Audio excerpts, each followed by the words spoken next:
Hi, today I want to talk about velocity and microtiming and how to humanize a loop. This is a basic topic, of course, but I think it's underestimated. So it's pretty important to use the expression tools because velocity is an expression tool to give to our loops some movement and some dynamics, and that's exactly how music works. I have here this loop.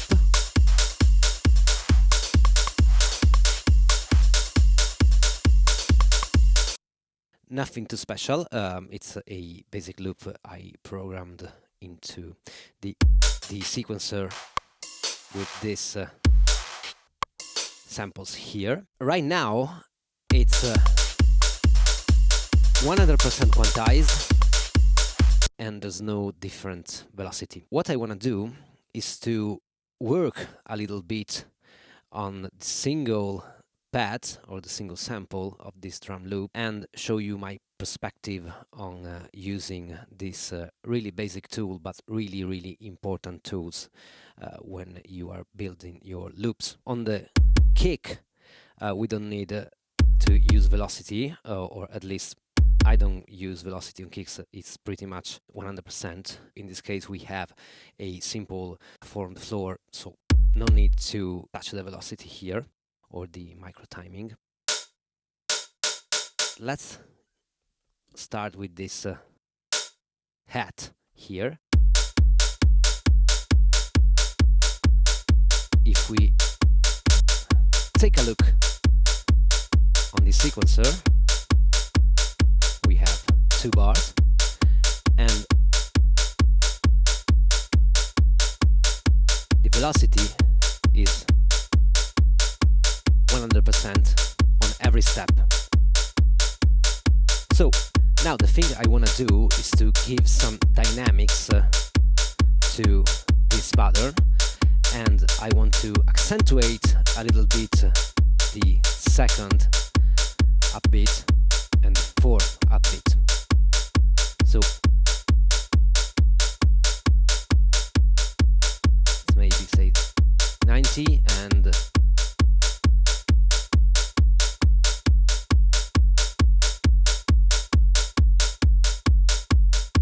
a little bit more.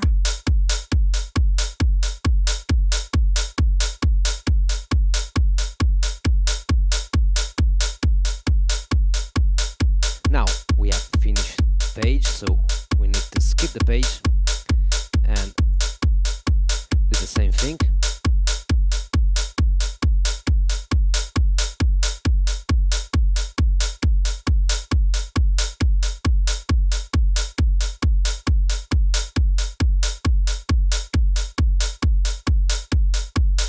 Nice.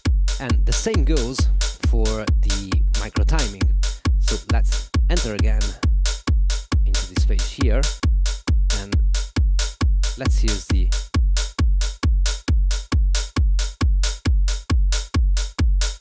encoder. Just a touch, not too much, because if you exaggerate,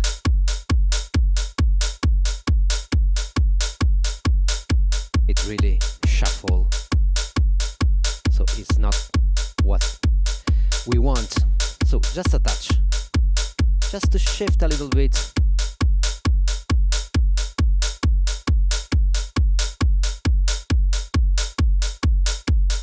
So this is not perfectly on grid.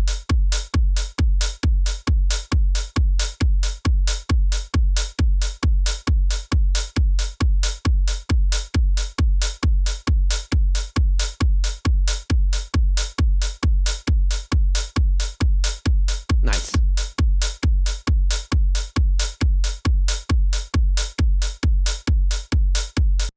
Now I want to copy this pattern here because so we have a and B.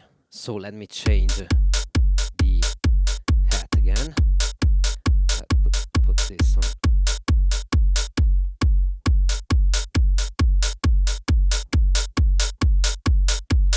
Okay, now we have a and B.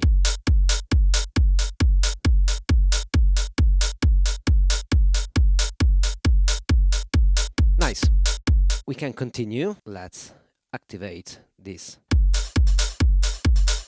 And we have this other hat.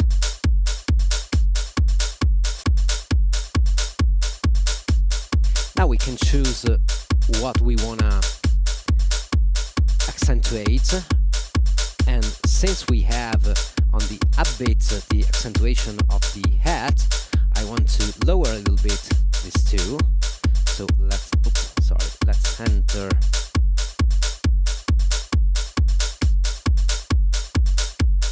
I want to leave space for the hat. We can accentuate a little bit this one.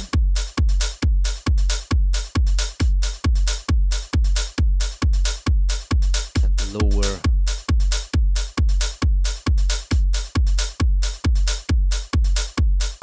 Low and low.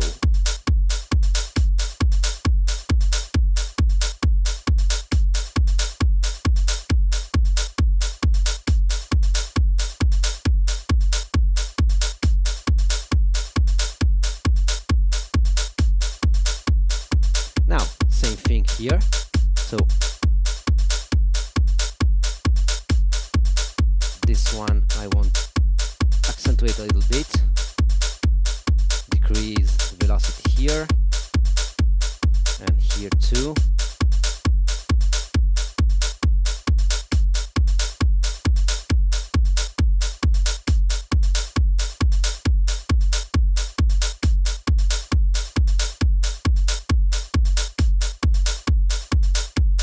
Nice.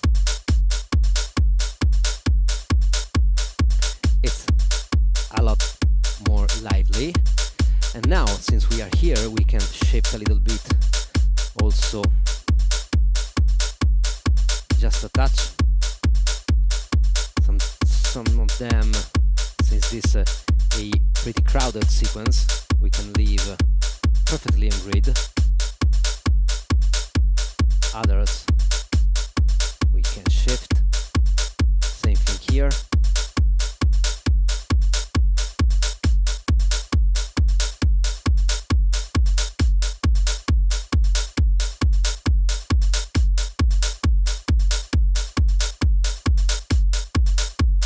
Nice. Let's listen.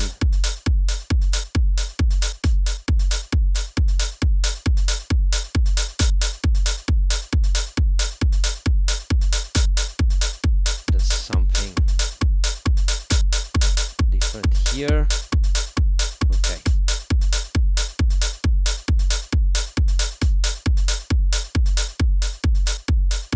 It's of course lower in volume. So if we want, we can adjust.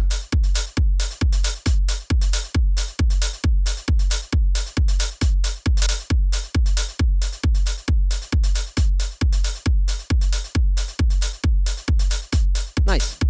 So we can continue. Let's see.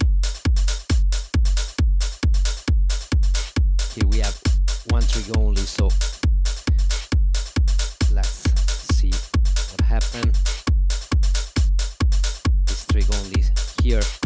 Okay, no need to.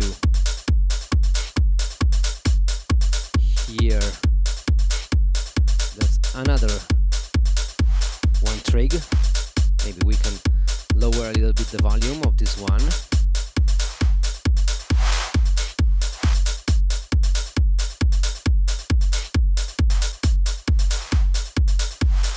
Simply a loop. Start here. It's going. Oops. Okay. This rim. Okay. We have some shot here, so to add an accent, so maybe also maximum velocity here and lower the velocity here, maybe 19 is fine, and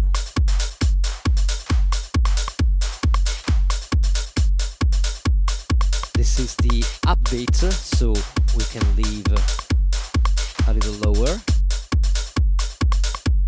127 to this here, and let's say yeah, something like that. Now shift, not this one.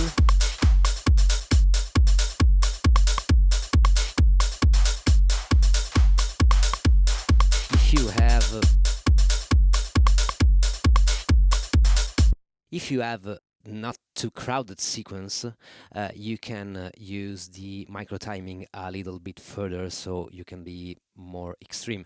And this depends also on what you want to achieve. One thing to point out, as you may notice, the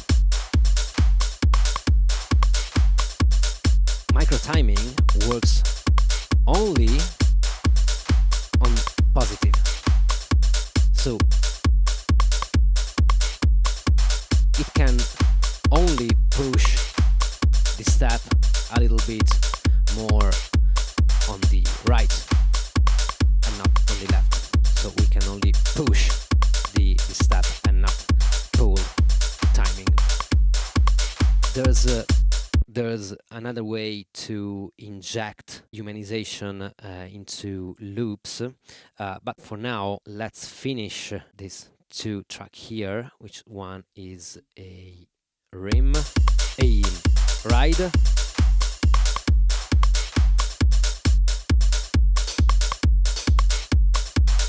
is a percussion and this ride here. Okay, let's start with the ride.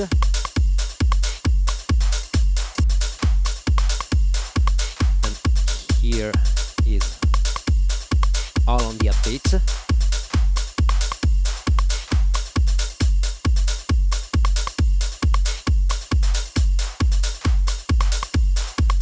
Lower a little bit this one, but not that much.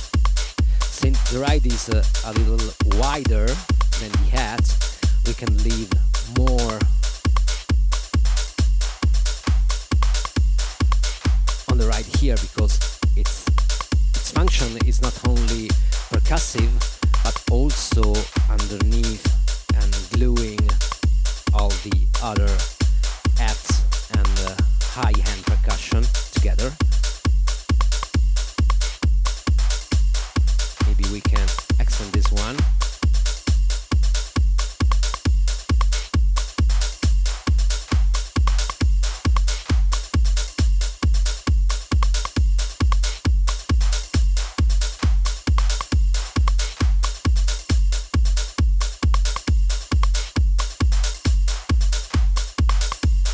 Yes. Good. Now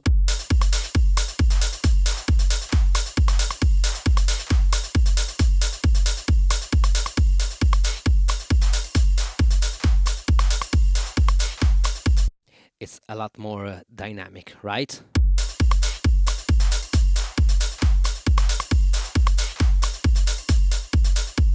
Now let's work on this last here.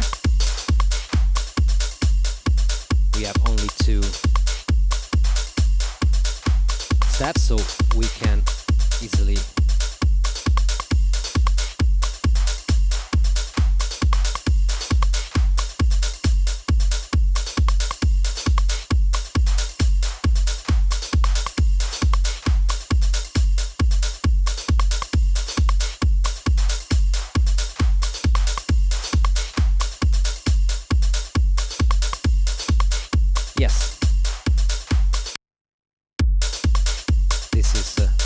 no velocity and no microtiming.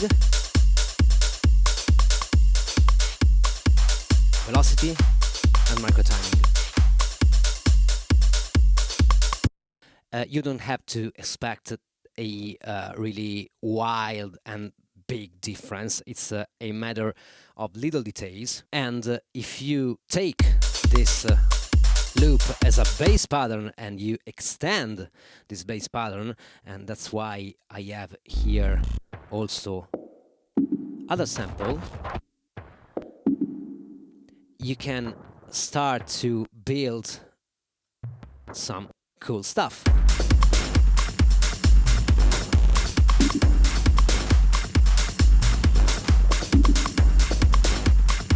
This is our loop. It's the same,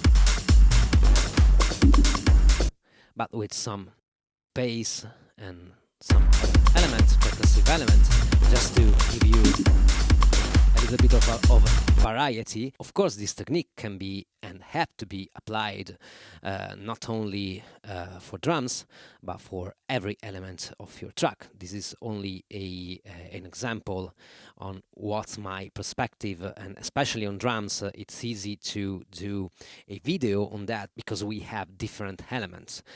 So it's easy also to let you comprehend the concept of using the velocity to accent or non-accent some of the steps. We are creating rhythms with the velocity, and we are connecting all these instruments together in one instrument, which is the drum, of course. So as you saw, you have to choose what you want in front and what you want in your back, and then play with the accent and play with the rhythmic pattern that you can create by shifting accent.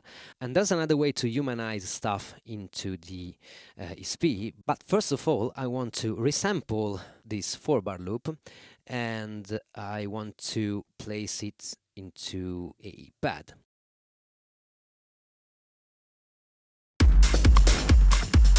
So now that we have this loop here, we can go into the pitch speed menu, hit roll, and we can enter into this Humanize menu, where we can apply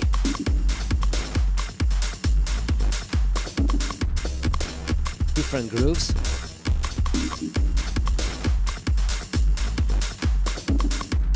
And we can pull and push.